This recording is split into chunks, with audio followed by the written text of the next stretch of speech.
तरफ वो अजमेर शरीफ पे जो चादर भिजवा रहे हैं, दूसरी तरफ उन्हीं की पार्टी के लोग अजमेर शरीफ पे दावा ठोक रहे हैं कि इसकी खुदाई कराओ, इसके नीचे हनुमान जी का मंदिर है। इस गडकरी साहब को आपने देखा था, तमाम बड़े नेता खड़े हो गए थे और गडकरी साहब बैठे रह गए थे। कहीं ना कहीं कुछ ना कुछ चल रहा है। दोस्तों फिर से आ चुके हैं एक और नई वीडियो लेकर। आज की वीडियो में देखने वाले हैं पीएम मोदी के भाषण देते ही शर्मा जी का बहुत ही बड़ा खुलासा आया दिल्ली चुनाव को लेकर। आखिर शर्मा जी ने दिल्ली चुनाव से पहले ऐसा कौन सा खुलासा कर दिया जिसे देख मचा हड़कंप। चलिए देखते हैं इस वीडियो में। शर्मा जी ने बीजेपी को दिया बहुत ही करारा जवाब। चलिए देखते हैं video. Original video link description में। चलिए अब वीडियो शुरू करते हैं।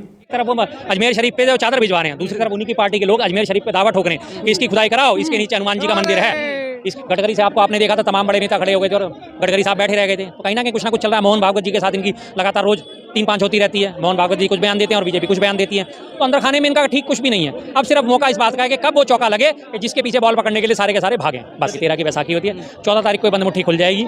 सबके सामने कुछ ना कुछ ऐसा धमाका होने वाला है कि सब हैरान रह जाएंगे। क्या लगता है आप शर्मा जी कैसे देखते हैं? शर्मा जी तो पलटी के तौर पे देखते हैं। किसी भी कीमत पे बीजेपी की सरकार नहीं बनती। मुख्यमंत्री पद का इन्होंने इसीलिए अभी तक चेहरा नहीं घोषित करा है। इनके प्रदेश अध्यक्ष जो है सचदेवा साहब, वो आज भाग गए।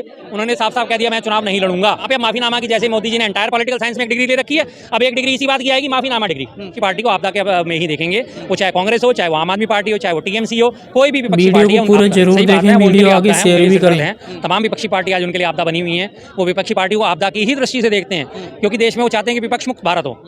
विपक्ष मुक्त भारत चाहिए उन्हें, विपक्ष मुक्त चाहिए। तो वो हर विपक्षी पार्टी को आपदा के में ही देखेंगे। वो चाहे कांग्रेस हो, चाहे वो आम आदमी पार्टी हो, चाहे वो टीएमसी हो, कोई भी विपक्षी पार्टी है उनके लिए आपदा है। क्योंकि वो चाहता ही नहीं कि विपक्ष हो।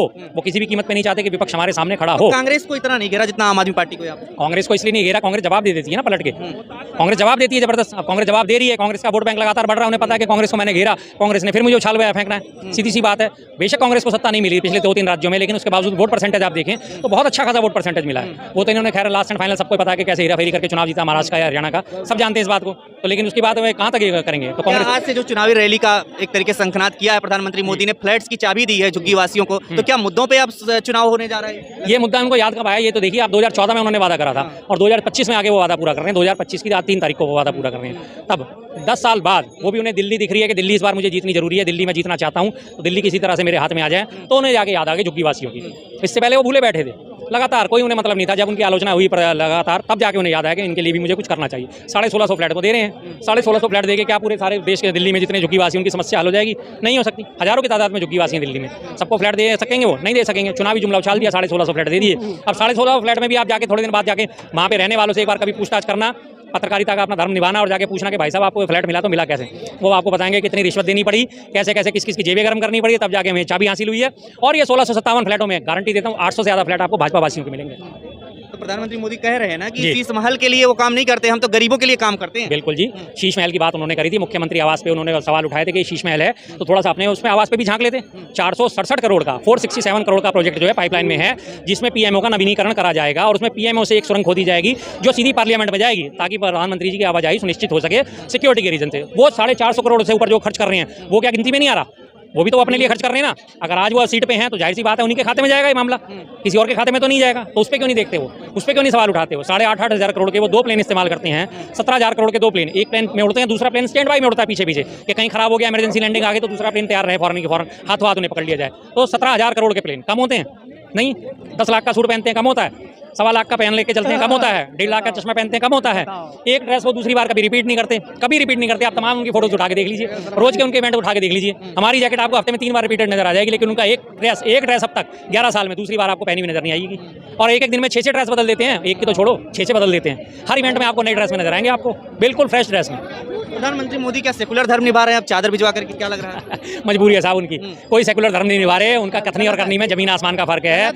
इन आरएसएस वाले और भाजपा के विचारधारा वाले जो लोग हैं, इनके बारे में कभी हमारे पटेल साहब ने एक बात कही थी, अगर आरएसएस के लोग कहें कि मैं पूरब में जा रहा हूं तो उन्हें पश्चिम में ढूंढना चाहिए। अगर वो कह रहे हैं मैं उत्तर में जा रहा हूं तो उन्हें दक्षिण में ढूंढना चाहिए, क्योंकि जो ये कहते हैं वो हमेशा उल्टा करते हैं। एक तरफ वो अजमेर शरीफ पे जो चादर भिजवा रहे हैं, दूसरी तरफ उन्हीं की पार्टी के लोग अजमेर शरीफ पे दावा ठोक रहे हैं कि इसकी खुदाई कराओ, इसके नीचे हनुमान जी का मंदिर है, इसके नीचे हनुमान जी का मंदिर है। फिर बताइए किस नजरिए से देखेंगे? तो सावरकर स्कूल बनाने के लिए, कॉलेज बनाने के लिए बात करें कि सावरकर के नाम पे अब कॉलेज बनेगा दिल्ली में। बिल्कुल बनाइए, वहाँ पे लोगों को माफी मांगना सिखाया जाएगा, अपनी बात से पीछे कैसे हटा जाता है, माफी कैसे मांगी जाती है, घुटनों पे कैसे आया जाता है, माफीनामा किस तरह से लिखे जाते हैं। वहाँ पे माफीनामा की जैसे मोदी जी ने एंटायर पॉलिटिकल साइंस में एक डिग्री ले रखी है, अब एक डिग्री इसी बात की आएगी, माफीनामा डिग्री। उस कॉलेज में माफीनामा की डिग्रियां दी जाएंगी कि माफीनामा किस तरह से लिखा जाए, ताकि सरकार की या जिससे भी आपने माफी की सजा हुई उसको दिखा रहे किस तरीके से तपस्या किया। बिल्कुल जी, काले पानी की सजा हुई। क्या एक अकेले सावरकर जो थे वही अकेले काला पानी की सजा के हकदार थे? क्या उन्होंने ही सिर्फ सजा काटी थी? भाई साहब, जब से काले पानी की सजा शामिल हुई थी और जब से 1943 में काला पानी जो है बंद हुआ था, आज़ादी से पहले काला पानी की सजा बंद कर दी गई थी 43 में, तब तक करीब 33 सालों के इतिहास में 43,000 जो लोग थे वो काले पानी की सजा पे गए थे। 43,000 लोग, जिनमें से हजारों लोगों ने वहीं के वहीं दम तोड़ दिया था। जब से पहले दिन से काले पानी की सजा शुरू होकर जिस दिन काली पानी बंद हुआ है, काला पानी की जेल बंद हुई, तब तक 43,000 लोग उसमें सजा काट चुके थे। और यह उस वक्त सजा काट रहे थे जब उस जेल को बंद करा गया। तो एक अकेले माफी वीर क्यों उसमें से निकले? बाकी 43,000 लोगों ने क्यों नहीं मांगी? 43,000 लोगों में से मात्र अब तक का जो रिकॉर्ड है माफी मांगने का, वो सिर्फ 6 लोगों के नाम है। एक सावरकर, एक ढींगरा थे 2, और 4 नाम और थे जिन्होंने माफी की एप्लीकेशन लगाई थी, और जिनमें सबसे पहले अंग्रेजों ने 60 रुपए की पेंशन देके सावरकर को रिहा करा था। 60 रुपए महीने की पेंशन बांधी थी, और इनकी लाइन क्या थी? आप अगर मुझे माफ़ कर देंगे तो मैं आजीवन आपके क्राउन का आभारी रहूंगा और आजीवन क्रांति से किनारा कर लूंगा। और जब उन्हें माफी मिलने के बाद उन्हें रिहा करा गया तो उसके बाद देख लीजिए, कोई उन्होंने क्रांति करी, कोई उन्होंने आवाज उठाई भारत की स्वतंत्रता के लिए? कोई आवाज नहीं उठाई, शांति से होकर अपना शांति से बैठ गए। तो ऐसे माफी वीरों के लिए ठीक है। गृहमंत्री अमित शाह जी ने तो माफी नहीं मांगी। गृह मंत्री अमित शाह जी तो मांगे ही नहीं, घमंडी आदमी। आज की डेट में उनकी जब पावर चल रही है, उस वक्त में हालात में तो बदल गए ना। उस वक्त अंग्रेजों की सरकार थी, आज अगर सरकार विपक्ष की होती और अगर गृह मंत्री इस तरह की बात कर चुके होते तो फौरन माफी मांग चुके होते, वो इमीडिएट आधे घंटे बाद ही उनका माफीनामा जारी हो गया। लेकिन आज वो गृह मंत्री है। जरूरत नहीं अम्बेडकर की। देखिए जी, अम्बेडकर की जरूरत ऐसा है, चुनावी जरूरत नहीं है उनकी जरूरत जब से हमारा संविधान लागू है तब से लेकर अब तक और आने वाले हमेशा सालों तक रहेगी। अम्बेडकर साहब कोई चुनावी रणनीति का हिस्सा नहीं है। अम्बेडकर साहब का संविधान है, संविधान से देश चलता है। संविधान का हम सुबह से शाम तक लगातार पालन करते हैं। रेड लाइटों पर रुकते हैं अगर हम, तो संविधान का पालन करते हैं, सीधी सी बात है। अगर हम हेलमेट पहन के चलते हैं तो हम संविधान का पालन करते हैं। अगर हम किसी को गाली नहीं बकते तो हम संविधान का पालन करते हैं। संविधान तो हमारी नस नस में बसा हुआ है और हर व्यक्ति उसकी संविधान का सम्मान करता है। एक अलग बात भी जोड़ रहे हैं कि भगवान का नाम लेते स्वर्ग जाते। हाँ जी, हाँ जी, बिल्कुल स्वर्ग जाते। भगवान का नाम लेना चाहिए। भगवान का नाम लेना और अम्बेडकर का नाम लेना दोनों अलग चीज है। अम्बेडकर संविधान निर्माता है, संविधान को अगर आप इज्जत दे रहे हो तो आपको जीते जी स्वर्ग तो वैसे ही नसीब हो गया ना सब। अगर आप किसी को अपने माँ बाप को इज्जत दे रहे हैं तो आपको जीते जी स्वर्ग मिल गया। अगर आप अपने बुजुर्गों की सहायता कर रहे हैं तो आपको जीते जी स्वर्ग मिल गया। उनके आशीर्वाद कितने मिलते हैं। उसी तरह से आप संविधान का सम्मान करते हैं, अम्बेडकर साहब का नमन करते हैं तो आपको स्वर्ग वैसे ही मिल गया। सीधी सी बात है, कोई भी देश संविधान से चलता है। संविधान के विरोध अगर उसमें कार्रवाई होगी, विरुद्ध कार्रवाई होगी किसी भी देश में, तो देश के हालात बिगड़ेंगे। और अगर आप संविधान का सम्मान करते हुए देश के हालात बिगड़ने से रोकते हो तो आपको स्वर्ग मिल गया। क्या ये चुनाव केजरीवाल वर्सेस बीजेपी है या फिर और भी है? इसमें कांग्रेस भी है? बिल्कुल कांग्रेस शामिल है। कांग्रेस दौड़ में आ चुकी है अच्छी तरह।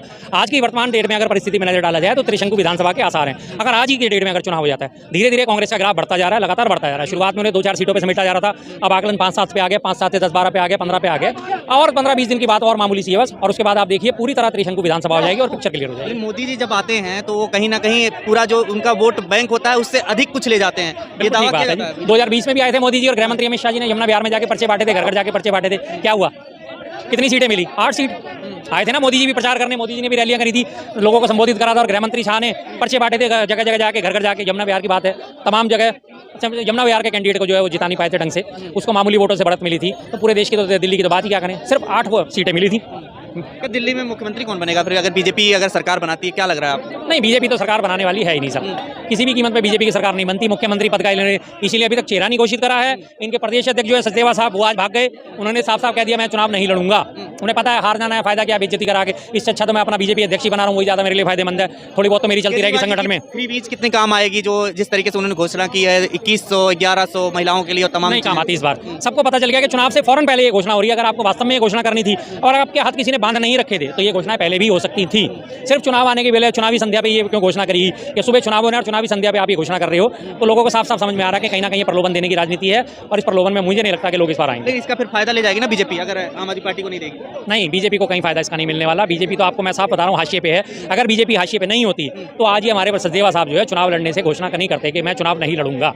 उन्हें दिख रहा है कि मेरा कोई इसमें वजूद नहीं है, ठीक है। और अभी तक भी बीजेपी की एक भी कैंडिडेट की लिस्ट जारी नहीं हुई। पहली लिस्ट तो छोड़ो, मतलब 10 12 20 50 कैंडिडेट को जारी करे हों, अभी तक वो मंथन कर रहे हैं कहाँ से हारने वाले कैंडिडेट लेके आए, कौन कौन हार का ठीकरा अपने सिर फोड़ना चाहेगा तो उस कैंडिडेट को उठा के लाएं और साहब ने उसे टिकट दें ताकि वो हारे और उसके बाद वो हमें ये ना कह सके। के मुकाबले क्या नया है इस चुनाव में? आप देख रहे नहीं है बीजेपी के पास कुछ नया नहीं दिखा। कुछ भी नहीं है, बीजेपी के पास कुछ भी नया नहीं है। बीजेपी के पास अल्टीमेटली वही है धर्म धर्म धर्म, लास्ट एंड फाइनल फिर से धर्म पे आ जाएंगे। अभी लास्ट केजरीवाल उससे भी माहिर है ना धर्म के कारण। वही तो चीज़ है, इसीलिए मैं बार बार कह रहा हूँ कि कांग्रेस का ग्राफ क्यों बढ़ रहा है। जो दिल्ली का वोटर था वो सारा कांग्रेसी वोटर था। जब आम आदमी पार्टी की सरकार आई थी, आम आदमी ने घोटालों की बात और इसकी बात उसकी बात करी तो यही सब तमाम वोटर जो है बदल गया था। और सेक्युलर होने के नाते दिल्ली का वोट सेक्युलर है। अब उन्होंने यही चीज़ देखी कि भाजपा भी धर्म की राजनीति करती है और केजरीवाल भी उसी राह पे चल पड़े हैं। मौलानाओं को पेंशन, मौलानाओं को तनख्वाह, ग्रंथियों को तनख्वाह, पुजारियों को तनख्वाह, तो अल्टीमेटली ये भी हमारा नाश ही करेंगे। धर्म की राजनीति इन्होंने भी शुरू कर दी है। तो जो धर्म की राजनीति पसंद नहीं करने वाले लोग हैं, जो पुराने कांग्रेसी हैं, वो वापस अब मैदान में आ गए हैं। उन्हें पता है कि कांग्रेस को हिलाना जरूरी है हमारे लिए, कांग्रेस ही देश का विकास कर सकती है। ईडी पे शिकंजा जो चल रहा है, सुप्रीम कोर्ट भी तमाम तरीके से इस पर बात कर रही है, क्या लग रहा है बीजेपी को कहीं ना कहीं झटका लग रहा है जिस तरीके से सरकार जोड़ तोड़ की राजनीति चल रही थी? देखिए, थोड़ा बहुत मामूली है, दिखावे के लिए झटके लग रहे होते हैं। बार बार ईडी के ऊपर मौखिक टिप्पणियां कर दी जाती हैं, मौखिक थोड़ी सी बातें कर दी जाती हैं। रही बात सुप्रीम कोर्ट की, तो सबसे बड़ा उदाहरण अभी आपको देता हूँ। 13 तारीख को चीफ जस्टिस ऑफ इंडिया हमारे हैं संजीव खन्ना साहब ने क्या कहा, 13 तारीख को सुनवाई थी, ईवीपैट के ऊपर सुनवाई थी। उन्होंने सुनवाई से अपने आप को अलग ही कर लिया कि ना मैं रहूंगा, ना मैं किसी को जवाब दे बनूंगा। तो उन्होंने सुनवाई से अलग करके दूसरी बेंच में भेज दिया। अब दूसरी बेंच वाले कह रहे हैं हम इसको देखेंगे, हम इसे सुनने लायक समझेंगे या नहीं समझेंगे। तो ये सिर्फ मौखिक टिप्पणियां हैं, आम जनता को बरगलाने के लिए टिप्पणियां हैं कि ईडी पे शिकंजा कस दिया और ऐसा कर दिया। तो अगर ईडी पे शिकंजा कसना है तो ढंग से कसना। फिर ईडी के 5600 से ज़्यादा केस दर्ज हो चुके हैं। 5600 में से 5300 से ज़्यादा केस विपक्षियों के ऊपर ही हैं। और कैसे कैसे दर्ज करेगा, आपको याद है तमिलनाडु में किसान के ऊपर ईडी ने मुकदमा दर्ज कर दिया था। किसानों के ऊपर, 2 किसान थे बेचारे, धोती में रहने वाले, फटी चप्पलों में रहने वाले, टूटी चप्पलों में रहने, उनके ऊपर ईडी ने मुकदमा दर्ज कर दिया था। तो ईडी किस तरह के काम करती है सब जानते हैं इस देश में। नीतीश कुमार के बारे में क्या कहेंगे, जो अभी बिहार में एक उड़ती खबर चल रही है कि नीतीश कुमार नाराज हो गए हैं, कुछ बोल नहीं रहे हैं, बीजेपी से वो नाता तोड़ने वाले? ये सारा जो है जी बंद मुट्ठी है और ये 13 तारीख के बाद ही खुलेगी। मकर संक्रांति आने दीजिए, 13 या 14 की मकर संक्रांति होती है, 14 की, 13 की बैसाखी होती है, 14 तारीख को ये बंद मुट्ठी खुल जाएगी। सबके सामने कुछ ना कुछ ऐसा धमाका होने वाला है कि सब हैरान रह जाएंगे। क्या लगता है आप शर्मा जी कैसे देखते हैं? शर्मा जी तो पलटी के तौर पे देखते हैं, साफ साफ बात है। मुझे तो सरकार क्या उसके क्या लग रहे हैं, क्या आपको क्या पॉइंट दिख रहे हैं कि आप पलटी के रूप में देख रहे हैं? पलटी के रूप में पॉइंट ये कि देखिए, नीतीश जी को जो वादे करे थे उनमें से कोई भी वादा पूरा नहीं करा गया। शुरुआत उन्होंने करी थी मुझे प्रधानमंत्री बना दो, उससे उन्होंने किनारा कर लिया। उन्होंने कहा मुझे लोकसभा अध्यक्ष हमारी पार्टी का बना दो, उससे किनारा कर दिया। उपाध्यक्ष की बात करी, उससे किनारा कर लिया गया। बिहार को 60,000 करोड़ के पैकेज की घोषणा करी गई।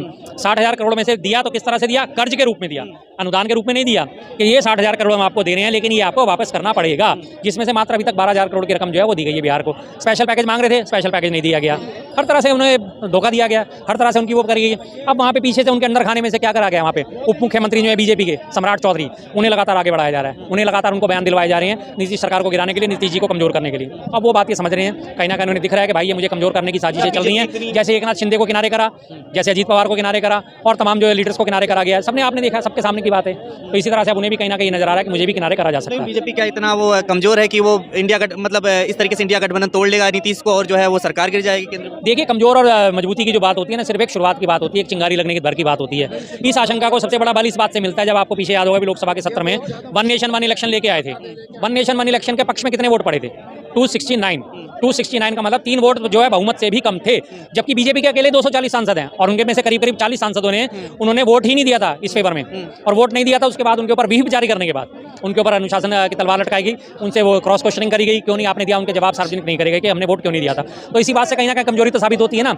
अंदर खाने इनके कहीं ना कहीं कोई उबाल है, जो हिलोरे मार रहा है वर्तमान जो नेतृत्व है, उससे अंदर ही बीजेपी के जो नेता हैं वो संतुष्ट नहीं है। गडकरी साहब को आपने देखा था, तमाम बड़े नेता खड़े हो गए थे और गडकरी साहब बैठे रह गए थे। तो कहीं ना कहीं कुछ ना कुछ चल रहा है। मोहन भागवत जी के साथ इनकी लगातार रोज 3-5 होती रहती है। मोहन भागवत जी कुछ बयान देते हैं और बीजेपी कुछ बयान देती है। तो अंदर खाने में इनका ठीक कुछ भी नहीं है। अब सिर्फ मौका इस बात का है कि कब वो चौका लगे कि जिसके पीछे बॉल पकड़ने के लिए सारे के सारे भागें। बस दिल्ली इलेक्शन के पहले ये धमाका हो सकता है, बड़ा झटका लगेगा। बिल्कुल हो सकता है, पूरी उम्मीद है। और वो उम्मीद को बल मुझे इसलिए मिलता है क्योंकि जो आपने तेजस्वी यादव जी की बात करी या नीतीश जी की बात करी, हिंदू लोग हैं, हिंदू धर्म में जो है पूष का महीना जो आजकल चल रहा है, पौष का महीना कहते हैं इसे हिंदू धर्म के हिसाब से, इसमें कोई भी शुभ कार्य वर्जित माना जाता है, गृह प्रवेश वर्जित माना जाता है, कोई नया काम करना वर्जित माना जाता है, कोई नया बिजनेस खोलना वर्जित माना जाता है। तो किसी भी किस्म के कोई अच्छे शुभ कार्य होते हैं वो वर्जित माने जाते हैं। तो ये खत्म हो जाएगा। 14 तारीख को अपनी मकर संक्रांति आती है और ये पूष का महीना जो है खत्म हो जाएगा। तो इसके बाद मुझे पूरी उम्मीद है कि कहीं ना कहीं कुछ ना कुछ होने। चलिए वीडियो यहीं पर ख़त्म करते हैं। अगर आप भी ऐसी वीडियो देखना पसंद करते हैं तो हमारे चैनल को जरूर सब्सक्राइब करें, वीडियो लाइक करें, वीडियो को ज़्यादा से ज़्यादा शेयर करें। थैंक्स फॉर वॉचिंग और अपनी राय कमेंट में ज़रूर दें।